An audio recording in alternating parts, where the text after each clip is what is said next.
নমস্কাৰ। আজি 8 এপ্ৰিল আৰু এই মুহূৰ্তত আমাৰ হাতত আহি পৰিছে কেইবাটাও বিগ ব্ৰেকিং নিউজ। আমি ৰাজ্যৰ লগতে দেশৰ বিভিন্ন খবৰসমূহ আপোনালোকলৈ আগবঢ়ালোঁ। দিব লৈছোঁ এই মুহূৰ্তৰ এটা বিগ ব্ৰেকিং নিউজ। যিকোনো মুহূৰ্তত গ্ৰেপ্তাৰ হ'ব পাৰে পৱন খেৰা। পৱন খেৰাক বিচাৰি হায়দৰাবাদ পালেগৈ অসম আৰক্ষী। হায়দৰাবাদত লুকাই আছে পৱন খেৰা। পলাতক পৱন খেৰাক বিচাৰি জোৰদাৰ অভিযান অসম আৰক্ষীৰ। ক'তো সাৰি যাব নোৱাৰিব পৱন খেৰা। ইতিমধ্যে হায়দৰাবাদ পালেগৈ অসম আৰক্ষীৰ এটা দল। মঙলবাৰে দিল্লীত পৱন খেৰাৰ বাসগৃহত চলিছিল অভিযান। এই অভিযানত জব্দ কৰা হৈছিল লেপটপসহ দুটাকৈ পেনড্ৰাইভ। জব্দ কৰা হৈছিল আপত্তিজনক নথি পত্ৰও। অসম আৰক্ষী অহাৰ উমান পাই দিল্লীৰ পৰা পলাইছিল পৱন খেৰা। হায়দৰাবাদত বৰ্তমান আত্মগোপন কৰি আছে পৱন খেৰাই। মুখ্যমন্ত্ৰী হিমন্ত বিশ্ব শৰ্মা আৰু ৰিণিকী ভূঞা শৰ্মাৰ বিৰুদ্ধে অভিযোগ আনি বিপদত পৱন খেৰা। মুখ্যমন্ত্ৰীৰ পত্নীৰ বিদেশৰ পাছপোৰ্ট আৰু সম্পত্তিক লৈ তথ্য দিছিল পৱন খেৰাই। ইয়াৰ পিছতে ক্ৰাইম ব্ৰাঞ্চৰ কাষ চাপিছিল মুখ্যমন্ত্ৰীৰ পত্নী ৰিণিকী ভূঞা শৰ্মা। তাৰ পিছতে ক্ৰাইম ব্ৰাঞ্চে এতিয়া তীব্ৰ অভিযান চলাইছে পৱন খেৰাৰ বিৰুদ্ধে। দিব লৈছোঁ আন এটা বিগ ব্ৰেকিং নিউজ। মাজুলীত ভয়ংকৰ পাক নিৰ্বাচনী হিংসা।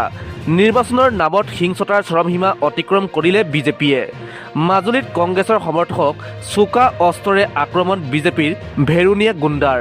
মঙলবাৰে 3গৰাকী মহিলাক আক্ৰমণ কৰে বিজেপিৰ সমৰ্থিত গুণ্ডাই। আক্ৰমণত গুৰুতৰভাৱে আঘাতপ্ৰাপ্ত হৈছে 3গৰাকী মহিলা। সংকটজনক অৱস্থাত 3গৰাকী মহিলাক GMCHত ভৰ্তি কৰোৱা হৈছে। বিজেপিৰ পতাকা লগোৱা এখন বাহনত বহি চোকা অস্ত্ৰৰে হঠাৎ 3গৰাকী মহিলাক আক্ৰমণ কৰে বিজেপিৰ সমৰ্থিত গুণ্ডাই। ইফালে ঘটনা সংঘটিত কৰিয়েই পলায়ন কৰে দুৰ্বৃত্তই। ঘটনাক লৈ আৰক্ষীৰ ওচৰত এজাহাৰ দাখিল ভুক্তভোগীৰ। দিব লৈছোঁ আন এটা বিগ ব্ৰেকিং নিউজ। কি হ'ব নিৰ্বাচনী ফলাফল? পুনৰ আহিবনে বিজেপিৰ চৰকাৰ? ভুল হ'ল নেকি মুখ্যমন্ত্ৰী হিমন্ত বিশ্ব শৰ্মাৰ? ক'ত লাগিল আউল? অহা 9 এপ্ৰিলত অনুষ্ঠিত হ'ব অসম বিধানসভাৰ নিৰ্বাচন। মঙলবাৰে 5 বজাত অন্ত পৰিছে নিৰ্বাচনী প্ৰচাৰ। এইবাৰৰ নিৰ্বাচনী ফলাফলক লৈ কোনো আগতীয়া ধাৰণা কৰিব নোৱাৰি। কাৰো পক্ষে বতাহ বলা বুলি ক'ব নোৱাৰি এইবাৰ। সেয়ে নিৰ্বাচনৰ ফলাফলৰ সম্পৰ্কত কোনো আগতীয়া ধাৰণা কৰিব পৰা নাই। কিন্তু জনতাই পৰিৱৰ্তন বিচাৰিছে বুলি সচেতন জনতাৰ মাজত চৰ্চা চলিছে। এইবাৰৰ নিৰ্বাচনক কেইটামান বিশেষ বিষয়ে প্ৰভাৱ পেলোৱাটো নিশ্চিত হৈছে। তাৰ ভিতৰত জুবিন গাৰ্গৰ মৃত্যুৰ তদন্তৰ বিষয়টো ভোটাৰে বিবেচনা কৰিব বুলি চৰ্চা চলিছে। কাৰণ মুখ্যমন্ত্ৰীয়ে জুবিন গাৰ্গৰ মৃত্যুৰ পাছত নিজেই ফেচবুক লাইভৰ জৰিয়তে জুবিন গাৰ্গে ন্যায় নাপালে অসমৰ জনতাই তেওঁক ভোট নিদিব বুলি ঘোষণা কৰিছিল। জুবিন গাৰ্গৰ মৃত্যুৰ 7 মাহ পাৰ হ'ল, কিন্তু এতিয়াও জুবিনৰ ন্যায় বিষয়টো একেবাৰে ঠাণ্ডা হৈ থাকিল। দ্বিতীয়তে প্ৰদেশ কংগ্ৰেছৰ সভাপতি গৌৰৱ গগৈৰ বিৰুদ্ধে মুখ্যমন্ত্ৰী ডক্টৰ হিমন্ত বিশ্ব শৰ্মাই উত্থাপন কৰিছিল গুৰুতৰ অভিযোগ। 2025 চনৰ ফেব্ৰুৱাৰীৰ মাজভাগত তেওঁ প্ৰদেশ কংগ্ৰেছৰ সভাপতি গৌৰৱ গগৈৰ বিৰুদ্ধে পাকিস্তান লিংকৰ অভিযোগ তুলিছিল। কিন্তু সেই অভিযোগবোৰো মুখ্যমন্ত্ৰীয়ে তথ্য সহকাৰে সত্য প্ৰমাণিত কৰিব নোৱাৰিলে, যাক লৈ এইবাৰৰ নিৰ্বাচনী ফলাফল যে বিজেপিৰ ভবা ধৰণে নহ'ব তাক লৈ ৰাজ্যজুৰি চৰ্চা চলিছে। দিব লৈছোঁ আন এক গুৰুত্বপূৰ্ণ খবৰ। ৰাজ্যৰ ভোটাৰৰ বাবে এই মুহূৰ্তত এটা জৰুৰী খবৰ। ভোট দিবলৈ যোৱাৰ পূৰ্বে জানি লওক এই নিয়ম। লগতে লৈ যাব লাগিব কেইবাবিধো নথি। ভোটাৰ কাৰ্ড অবিহনেও ভোট দিব পাৰিব আপুনি। 12 বিধ নথি পৰিচয় আৰু প্ৰমাণপত্ৰ হিচাপে স্বীকৃতি নিৰ্বাচন আয়োগৰ। Aadhaar card, job card, bank passbook, Ayushman card, driving licence, PAN card, passport, পেঞ্চনৰ নথি, NTR smart card, unique disability ID নিব লাগিব।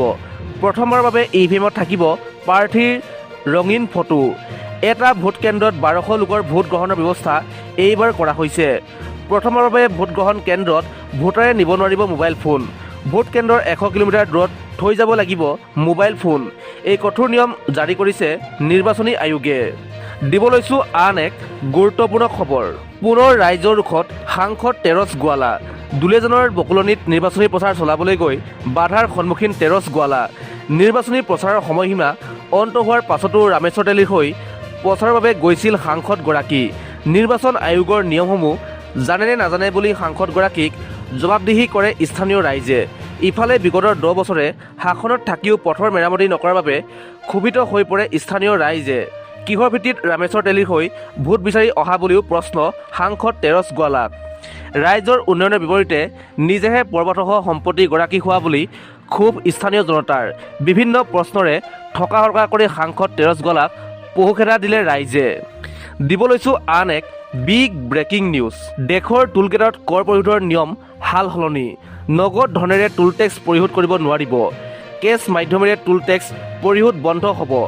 UPI আৰু ফাষ্টেগৰ জৰিয়তেহে পৰিশোধ কৰিব পাৰিব টোল টেক্স। যদিহে আপোনাৰ ফাষ্টেগ নাই, ভৰিব লাগিব অতিৰিক্ত ধন। UPI জৰিয়তে পে'মেণ্ট কৰিলে ভৰিব লাগিব অতিৰিক্ত ধন। 1.25 গুণ অধিক মাচুল ভৰিব লাগিব ফাষ্টেগ নথকা চালকে।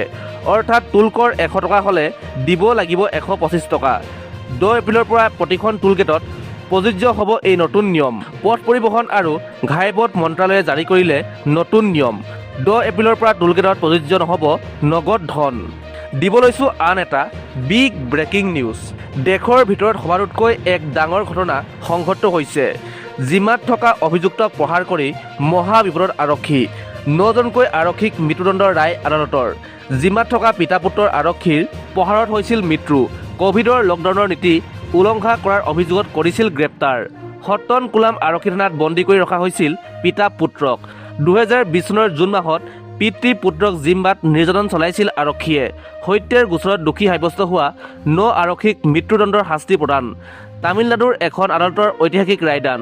এই ঘটনাই নাগৰিক সমাজক কঁপাই তুলিছিল।